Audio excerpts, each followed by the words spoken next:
Je m'appelle Benoît Dupont, je suis professeur de criminologie à l'Université de Montréal et le titulaire de la chaire de recherche du Canada en cybersécurité, ainsi que de la chaire de recherche en prévention de la cybercriminalité. Les recherches portent en partie sur l'intersection entre la cybersécurité et l'intelligence artificielle, et je m'intéresse particulièrement à l'impact de la sécurité dans les usages de l'intelligence artificielle par les divers acteurs du système de justice, alors que ce soit les tribunaux, les procureurs, les cabinets d'avocats, qui font un usage de plus en plus intensif de l'intelligence artificielle, que ce soit pour prédire le résultat de certaines affaires, pour essayer d'être beaucoup plus efficace dans le tri de l'information, l'analyse des dossiers juridiques, de la jurisprudence, ou pour essayer de procéder à des analyses de risque par rapport à des individus qui sont impliqués dans le système de justice pénale. Et moi, ce qui m'intéresse, c'est d'essayer de comprendre comment les questions de sécurité vont un peu s'immiscer dans cet usage de l'intelligence artificielle et créer des problèmes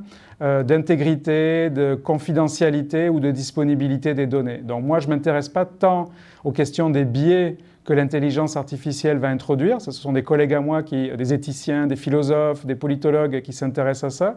Moi, c'est vraiment la question de la sécurité qui m'intéresse, même si évidemment l'éthique et la sécurité, la vie privée sont étroitement imbriquées l'une dans l'autre. Alors moi, il y a trois grands enjeux de sécurité qui m'intéressent et sur lesquels portent mes recherches.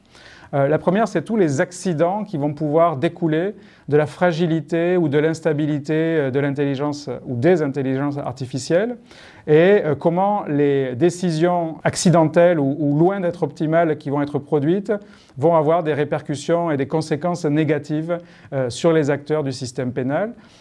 Et comment éventuellement on va être amené à essayer d'éviter ces accidents pour que la prise de décision et la confiance soient maintenues dans l'usage de ces outils qui vont produire des conséquences bien réelles pour les justiciables, que ce soit des plaignants ou des personnes qui se défendent d'accusations portées contre elles. Donc la première dimension de la sécurité, c'est tous les accidents produits par la fragilité de l'IA, parce que dans le système pénal, il y a des considérations, c'est un environnement très instable et l'intelligence artificielle a de la difficulté parfois à fonctionner dans un environnement pour lequel elle ne possède pas tous les paramètres à l'avance ou pour lesquels elle n'a pas été correctement entraînée.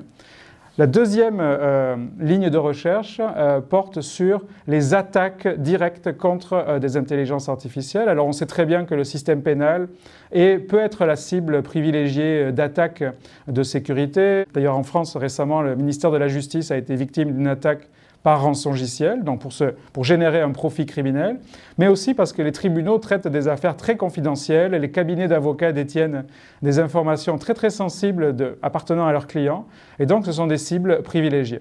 Et alors j'essaie d'étudier en contexte réel, moins théorique et beaucoup plus empirique, quel type d'attaque pourrait être mené contre les acteurs du système pénal, alors que ce soit des attaques pour empoisonner les intelligences artificielles, c'est-à-dire les pousser à prendre des décisions qui vont dans le sens des intérêts des attaquants et non dans le sens de la justice. Des attaques également qui cherchent à exfiltrer de l'information confidentielle des modèles d'intelligence artificielle. On sait que les intelligences artificielles parfois sont poreuses et peuvent laisser filtrer de l'information. Elles ne comprennent pas, elles n'ont pas de conscience, donc elles peuvent être manipulées dans ce sens-là. Ou des attaques qui visent à s'approprier une connaissance du modèle même de l'intelligence artificielle pour essayer de mieux comprendre comment on va pouvoir la manipuler, la déstabiliser, l'amener à prendre des décisions qui ne sont pas celles qui avaient été envisagées à l'origine par leurs concepteurs. Donc moi j'appelle ça les attaques qui ciblent l'intelligence artificielle. Et la troisième catégorie de problèmes de sécurité que j'étudie sont les attaques contre les acteurs du système pénal dans lesquels l'intelligence artificielle est un outil qui va permettre par exemple de fabriquer de fausses preuves.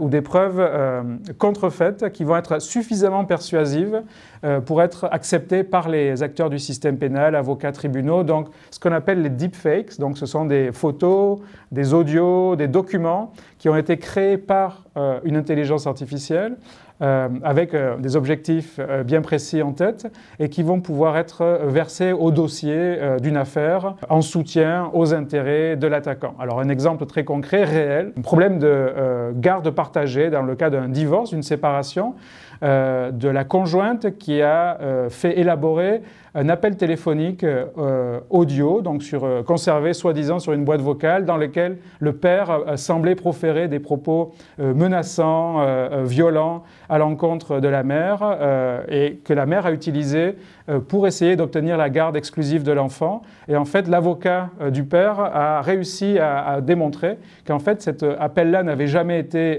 placé et que c'était en fait un logiciel d'intelligence artificielle qui avait élaboré cet appel-là et qui ensuite avait été versé au dossier et qui aurait pu lui faire perdre la garde de son enfant. Donc ça peut être de l'audio, ça peut être des photos, des vidéos, des documents contrefaits. Et donc je m'intéresse à ces cas d'usage pour essayer de comprendre justement comment ils pourraient être utilisés. Est-ce que c'est réaliste d'imaginer que ça le sera ? Et ça l'est, effectivement, on a des cas qui commencent à apparaître. Et surtout, comment on peut équiper les tribunaux pour détecter ce type de contrefaçon ? Est-ce qu'on doit mettre en place de nouveaux cadres réglementaires, de nouvelles expertises ? Et donc, moi, je ne suis pas du tout un technicien, mais de comprendre comment les systèmes juridiques et les systèmes techniques peuvent interagir. Donc ça, ce sont les trois domaines. Et l'avenir de mes recherches va porter sur identifier des cas réels, parce que pour l'instant, la très grande majorité des cas, ça a l'air un peu hypothétique et spéculatif, donc on est tourné vers l'avenir, on cherche à comprendre toutes les possibilités, mais de plus en plus on voit émerger par-ci par-là, dans des endroits différents de la planète, des cas isolés, et donc on essaie de détecter ces signaux faibles pour voir si ça va devenir des usages criminels ou d'insécurité ou malveillants qui vont être très répandus, ou si au contraire ça va rester limité. C'est d'essayer de comprendre comment les institutions vont devoir s'adapter pour répondre à ces problèmes de sécurité, comment les concepteurs de ces outils de technologie de sécurité, technologie d'intelligence artificielle offerts aux acteurs du système de justice prennent en considération ces problèmes-là. Donc on va interroger les concepteurs, les programmeurs, les acheteurs, les gens qui commercialisent ces outils auprès des tribunaux, auprès des avocats, pour voir comment ils conçoivent la sécurité des IA, comment techniquement, mais aussi juridiquement, comment ils l'intègrent dans leurs produits. Et on va essayer de voir s'il y a des recommandations éventuellement à faire, ou si au contraire tout est sous contrôle. Quels sont les standards qui peuvent être développés aussi ? Est-ce que d'autres industries sont en train de développer des standards qui pourraient être utiles aux acteurs du système de justice? Bref, une programmation pour les prochaines années qui à la fois vise à comprendre l'évolution des risques générés par l'IA pour les acteurs du système de justice et les réponses qui vont pouvoir être envisagées à la convergence de la technique et des usages sociaux et des politiques.